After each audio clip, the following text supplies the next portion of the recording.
Hey everyone, Rob from Southgate Media Group here. Before we get started with this podcast, we have a quick message. If this is your first time checking out the show, we love that you found us and we really hope you enjoy it. What we have to say is for the subscribers. If you enjoy our shows, would you please donate to help keep these going? We don't want to have to put traditional ads on these shows, but this does cost money. So we really do rely heavily on donations. To make a donation to the show, please go to our website, www.southgatemediagroup.com. Go to the page for the show, and in the upper right-hand corner is a donate button. It takes you right to PayPal, and you can donate whatever amount you want. Thanks a lot for listening, everybody. And now, on with the show.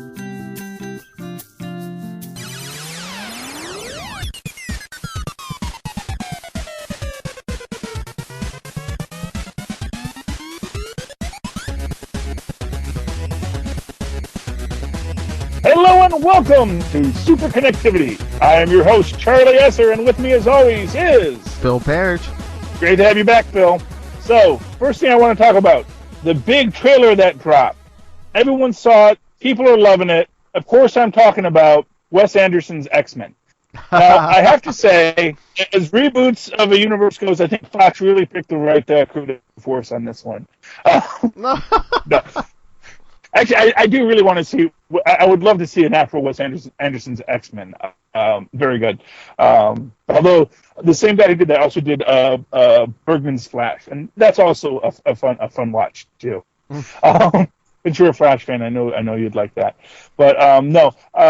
So actually, just to get it out of the way, we did get one more trailer, and I think this is the last new trailer for Avengers: Age of Ultron. And we get Tony Stark holding the Infinity Stone, the Mind Stone, theoretically that gave Scarlet Witch and Quicksilver their powers. We got to see the Vision, and that was pretty awesome. That was a great ending, I think. What did you think of our Vision? Oh, he looked awesome. Yeah, you always worry about stuff like that, but that really, you looked at that and said, that is fantastic. That is exactly what we wanted to see with the Vision, and I for one welcome our new robot overlords. This looks very good.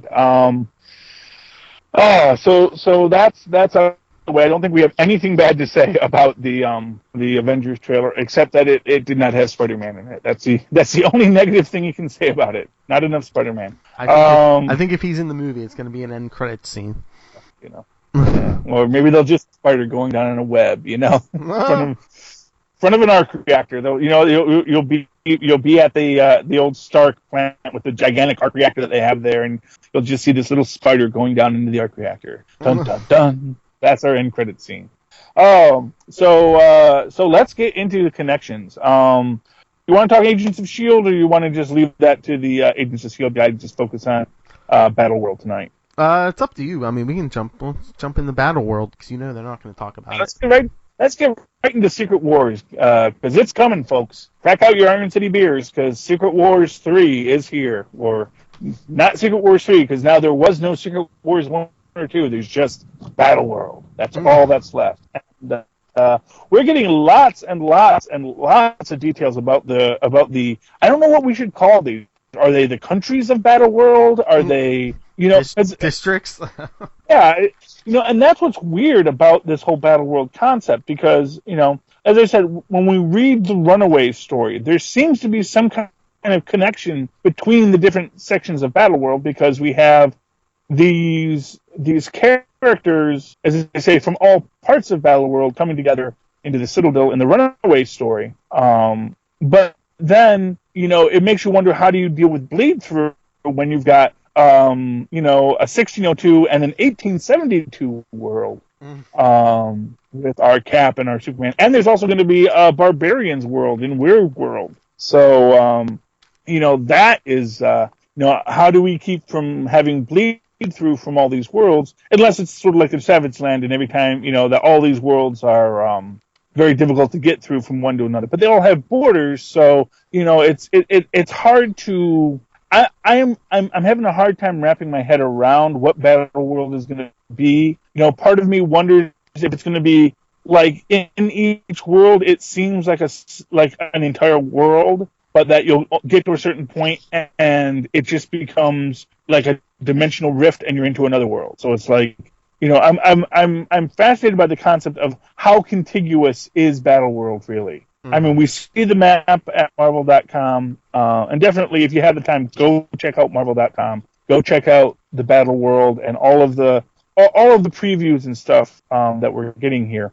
But yeah, I am dumbfounded by it, and I am excited by it, and I can't wait to find out exactly how Battleworld does fit together, because it is definitely fitting together in a way that I can't even comprehend. And when I'm at a loss for how it's going to work, you know that's going to be interesting. Yeah. So I know you were reading. You got a book that had all the solicits for all the Battleworld books, correct? Oh yeah. Yeah, the previews that come out of. Yeah, I was reading those online, but I don't have them in front of me. So Yeah, the one that came out a week ago at Secret Wars 1 and 2's in here, but then you get some of these interesting miniseries like, let's see, Inhumans, Attilan Rising. Yes. And again, what when you're reading these solicits, I hate to go back to this, but it does. I mean, it just so reminds me of the Amalgam universe, where the world that we're being presented. It seems like to the people in it is that is just the way the world has always been. So I get the feeling that people in Battleworld, things are they will just see it as if things have always been this way. I mean, there was a couple of seasons back on Doctor Who. There was this basically all of time collapsed to one point, and so when it opens up, you have Churchill as the Emperor of Rome, and Charles Dickens is on Good Morning America plugging his new book, and you have pterodactyls flying everywhere, because all time is now one time, and everything has always been as it is, even though it's physically impossible for everything to always be that way, And I kind of feel like that's what we're looking at with Battleworld, is that everything has been compressed, and all of time, space, and everything has been compressed into one place. And just to highlight that 1 year weirdness, how it's always 2099 on 2099 world, and it's always 1872 and 1872 world, or 1602 and 1602 world, that it's always this 1 year, this one defining moment.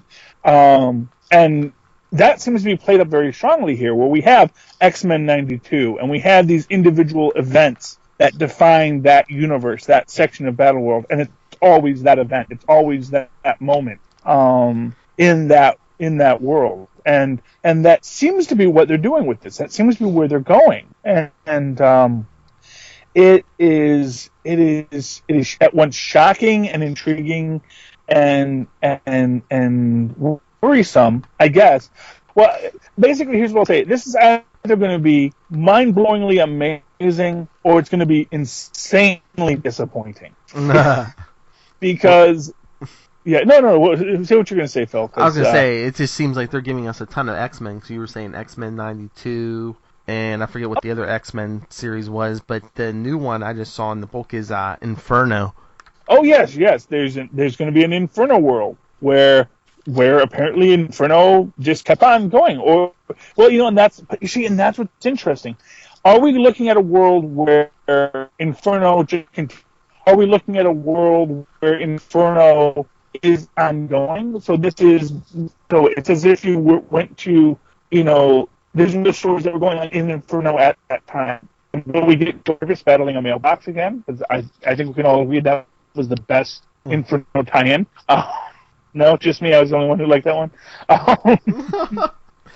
The killer mailboxes and stuff. Yeah. Yeah, well, because essentially it was a great issue. Go look it up. I can't remember the exact Avengers issue, but it was like basically the only Avenger left was Jarvis, and he took the day off and went to go see Roger Rabbit. And then Inferno happened, and all of these inanimate objects started becoming possessed by demons. Avengers 298. Sorry? Avengers 298. Thank you. You got your long boxes ready. Good for you, Phil. So yeah, pick it up. It's definitely, definitely a great book in that run. It's a great Avengers tie-in. Yeah, so that's the question. Is this going to be a universe that's taking place as if that moment in time of Avengers 298 was there? So like you go into that world and it's just that year, or is it or is it like the What If universe? What if Inferno wasn't stopped, and this is what has happened to everyone since that time, and and it's interesting because again, you do have this Wild West, and you have this Wild West universe that's populated by Wild West Marvel characters. So we've got Doc Banner and his Gamma Elixir, and Sheriff Steve Rogers, and that's going to be interesting to see. And apparently, there's going to be a Vision in that because it looked like they had a still of Tony Stark in front of a poster of the Vision, as a sideshow, sideshow act. So it is interesting, and one of the things that is most interesting to me about Battleworld is the one story that's not taking place on Battleworld, the one non-Secret Wars Battleworld tie-in that Marvel is publishing during this event, which is Secret Wars, which is the Deadpool story. Yeah, well, no. Remember, I think a couple weeks ago, I was mentioning, about how everything might come down to these characters that have some understanding of the malleability of their universe, whether that is, a character like the Sentry or whomever whose power was to alter the past to work himself into the present, or however you want to play with the character of the Sentry, or a character like Deadpool who is aware of his own fictional nature. Because the plotline of Secret Wars is Deadpool putting himself into Secret Wars. And it's as if this is happening during the original Secret Wars, but Deadpool was there. And this is interesting because it is taking place during this larger Secret Wars. And yes, it could just be, well, let's do something. Basically, it's like this. If you were going to do something with Deadpool, why do this? Because, certainly there could be an entire planet of Deadpool on there. We could have, Deadpool in the Ultron Mortal Zombies universe. Yes. You could do so many things here. Why are we having a story that's going to go back to that first Secret War? And essentially, this has to tie in importantly, especially because we know that's the Beyonder. So again, we're going to have the Beyonder here. And we know that this has something to do, whatever's going on in Battleworld has to do with the Beyonders, plural. So what that Deadpool series becomes, and if it's going to have any tie into the larger Battleworld concept, is going to be interesting to me. Although I was reading what the writer was saying about it, and his idea is actually he wants to do a bunch of stories where they're going to go to old events and they're going to show what Deadpool was doing during those old events. Such as Deadpool during what did Deadpool do during Atlantis attacks, and what did Deadpool do during the Infinity Gauntlet, or what did Deadpool do during Inferno? So keep an eye out for Deadpool in all of the Battleworld stories because that may be important. And I'm utterly fascinated by this. I'm utterly and like I said, I'm dumbfounded. This is me speechless, basically.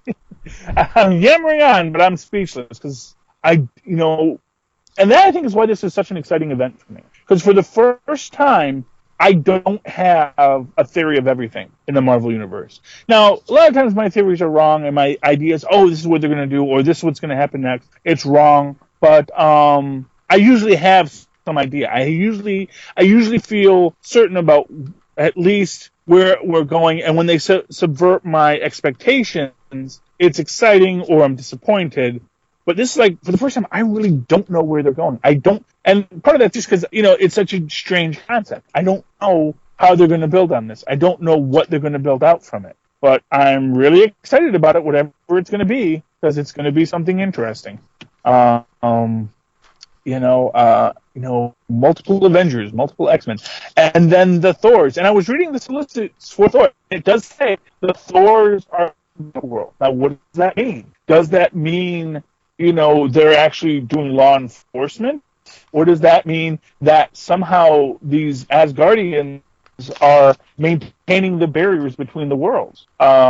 Which is something I just thought of now, but it's striking me that could be interesting, that there are these barriers, that there is not supposed to be bleed over, or that bleed over has to be done carefully and controlled, because this is a multiversal planet. It is one planet that has been made into a multiverse. And hey, just to tie back to the all new Marvel Roundup, what the heck? They skinned the Living Tribunal in Avengers. They skinned the Living Tribunal from where he fell on that moon or that planet or whatever it was they fell on, from which we believe we're going to be building Battleworld. They skinned the Living Tribunal to create an armor for this space-time transport device. That was crazy. Yeah. Do you think they have to do that? Like, they can't make one whole world? They have to make the Battle World out of the Living Tribunal because that planet's going to be the only thing left, basically, out of all the universes? Well, that's an interesting question. Well, what's interesting is that maybe Battle World isn't a natural occurrence. Maybe this is what the Illuminati wind up having to create. Or maybe they accidentally create Battle World. Mm-hmm. Because that's the whole thing with this is, we have the Beyonders are smashing universes together, or the Beyonders are doing this, but we still don't know why. And that's what's interesting about this is, the idea that the Beyonders are destroying universes is an idea, but the question of why the Beyonders are destroying universes, that's what's important. What is it about these alternate timelines that are causing problems that the Beyonders have to destroy them? Do you think everything, including our universe, the whole multiverse, is broken because of all the time travel and everything, and the Beyonders are going to smash it all down and rebuild it into something, whole? Well, yeah, theoretically that could be what it is, but I think it's actually going to be something a little more. Here's the thing: if the 616 has been destroying stuff for a while, but here's the thing: is that the universe has survived this far. There was an episode of Star Trek: The Next Generation where they suddenly realized that warp drive was bad for space-time. That basically you use too. This was sort of like their environmental message. You use too much warp drive, and you're going to rip a hole in the universe, and that's bad for the universe in general. Which makes a lot of sense, but once you do that, you kind of created this problem for your universe where, say, okay, now we can only use warp drive under certain conditions, and then it's like, well, but it's going to make for a very boring story if we can't use warp drive, so let's find a reason why we need to use drive. So in this thing, you can say, oh, well, time travel was the cause, or dimension hopping was the cause. But whatever you decide was the cause, you got to realize that, well, we are still going to have to, it's like this. The Marvel Universe isn't ending. The Marvel Universe is going to keep on going, and they're going to need time travel. They're going to need to go into other dimensions. So you can't create something that, when we do this, it's destroying the universe because, if we do it and we can't use that anymore, now we've written that into our universe, and now we've got a problem. Unless the Beyonders are going to build a stronger multiverse that can handle the rigors of time travel and dimensional travel. Yeah, but the problem with that is that then you've written yourself into another corner because now it's sort of like the New 52. I want to say that where they say, okay, now there's only this many universes, and it's like anytime you want to say now there's only this many universes, it really doesn't make a lot of sense because once you've created this idea of a multiversity, of these multiple universes, that's the fun of it. That's the fun of that story, and just to pull away the sheet for a moment, this is a fictional universe, and it's a fictional universe. Yeah, I know, blasphemy. It is a fictional universe, and these stories have to be ongoing. We need to keep on having these stories, and so in this fictional universe, you're gonna have you can't. To put it to you simply, it took 2 years the Fantastic Four before they started going back in time. So. At the very first time, they said, and actually, I mean, and I think it was in that same time. That's when they first go to the microverse. So pretty much right away, it's like we got to do something else. Let's go back in time. Let's go to another dimension. Let's go do this. Because you need something else to do. You need, because you can only fight the Skrulls so many times. And while you can just have different alien invaders every week, then it's just it's a different alien invader every week. In order to have these stories be interesting, you've got to be able to have different things happening in different places being in existence. And to that end, you need that multiverse. You need to have, a place where you can explore other concepts. And for what it's worth, you need a place where you can have, a what if world. You can have, what would have happened if, Marvel time continued as it had from the 1960s, which is, they've done that several times where they've looked at, the Fantastic Four in the year, 2000 as if they had been around since the 1960s and where they would be and what that would be and what that universe would look like. And, those are all very interesting stories. And it's good to explore that. It's good to think about those things because it breeds better stories and it sets up better universes. So they're going to put the toys back in the box. So I'm less worried about what they come out with at the end because I'm sure it'll be a little bit fudged here and there because that's the whole point. But it's going to go back to something in the 616. What's interesting is why all this is happening. And I think what you're going to have is that. I think what you have to have is that the Beyonders are actually doing this for a reason that is actually a larger good. And maybe even that the creation of Battleworld is to preserve all the different universes, to preserve that because what you may as an interesting point, what you may find in this. So as I'm coming up with radical theories. Here's a possible explanation for everything. When one universe got destroyed, whatever universe it was that got destroyed, whether it was Franklin's universe, whether it was Korvac's universe from the What If world where he uses the ultimate nullifier on his own universe, whatever it was, or if it was Nazi Reed's universe where he uses the Infinity Gauntlet to wipe his universe away. And that, of course, that goes into, I want to say, Hitch's Fantastic Four, and stuff that was going on in that universe. Whatever it was that he uses to destroy that, whatever that universe that died was, what that results in is these incursions. And what happens with these incursions is you get beings that try to stop the incursion. And what the whole thing is that if they hadn't always been fighting to stop the incursions might have stopped on their own. The only way that they can stop the incursions and stop the destruction of everything was to remove the Celestials and to remove these beings from the board because they were the ones that were preserving universes, and because they kept constantly preserving the universes, it actually exacerbated the problem. Because, these problems... Because as long as you have these heroes fighting, that they are going to try to prevent the incursions, they're going to destroy these worlds, and it's the destruction of these worlds that are causing these incursions to happen. Because, of course, if you recall, the original idea was, well, if we blow up the other Earth, then just continue to exist. But if we, if two universes come into contact with each other, then both universes are destroyed. Well, what if allowing the two universes to be destroyed, what if that's what would fix the problem?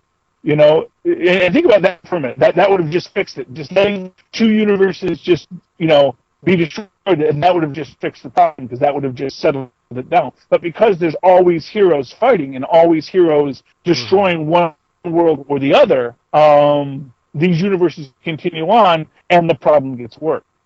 And so what the Beyonders were trying to do was to stop the heroes from doing it. They can just let this work itself out. But then as a result of that, everything kept on, things collapsed at an exponential rate, and so the world battle world to preserve what's left of the universe so that they can grow it out from a seed. So that becomes the seed of the universe, and at the end of Secret Wars Battle World, the universe has become mature enough to grow to become the multiverse again. Bravo, sir. I'm available if you're looking for writers, Marvel. Oh boy, that was, and there you got to see the mind of Charlie Esser actually working real time. I hope you can sleep at night. Yes, this is what I do all day, every day, constantly. You do not want to be inside my head. It's a scary place. It's all right. I think like that. So what do you think, Phil? So thumbs up or thumbs down on that theory? I told you I like that theory. Thumbs up. Yeah, so there we go, man. Oh, what else is going on in the Marvel Universe today? I don't know. Do you want to cut it off there? Because I think people are done walking their dogs. Yes, okay. Hopefully your dog had a good bowel movement, and make sure you pick it up, folks. Make sure you're picking up after your dogs. Nothing worse than people that don't pick up after the dogs. And I don't care if I'm in the car, or I'm here, or there, or wherever, or you did it on the lawn, not on the sidewalk. Yeah, you know what? Someone's going to step in it, and it's not fun.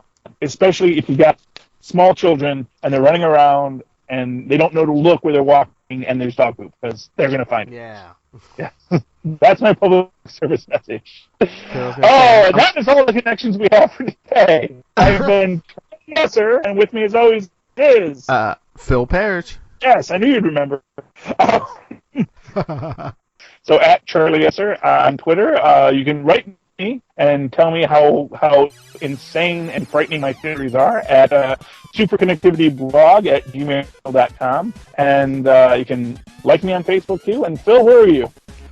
You can email me at nightwingpvp@gmail.com, and you can get a hold of me on Twitter at nightwingpvp, and tell me how scary Charlie is.